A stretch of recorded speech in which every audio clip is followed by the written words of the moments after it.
kwenye tendo la ndoa uko vizuri, yani uume wako unasimama vizuri, performance yako ya tendo iko vizuri kabisa, na una uwezo mkubwa wa kushiriki tendo la ndoa, una uwezo wa kwenda raundi ya kwanza, raundi ya pili mpaka ya tatu bila shida yoyote. Lakini wakati wa kumwaga ndio inapokuwa shida. Unamwaga mbegu ambazo ni dhaifu, unamwaga mbegu ambazo sio bora, unamwaga mbegu ambazo hazina umbo. Mwanaume, kama performance yako ya tendo iko vizuri lakini shida ipo kwenye mbegu, basi tambua kwamba wewe mwanaume utakuwa na shida.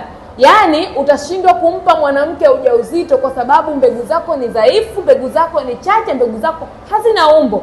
Au ni wewe mwanaume ambaye unateseka, korodani moja inakuwa inauma, au moja inavimba, nyingine inanyoya sana ndani, basi tambua kwamba wewe mwanaume unahitaji msaada mkubwa sana, kwa sababu korodani ndio inayotunza kila kitu cha kiume, yaani inatunza mbegu zako za kiume. Lakini kama kwenye korodani yako kuna shida au tezi lako limevimba, basi tambua kwamba ndio maana unamwaga mbegu ambazo sio bora, na ndio maana hauna uwezo wa kumpa mwanamke ujauzito.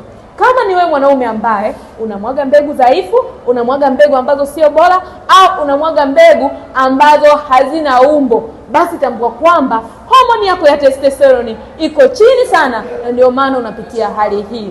Kama ni wewe ambaye unapitia hali hii, niko hapa kwa ajili ya suluhisho la moja kwa moja.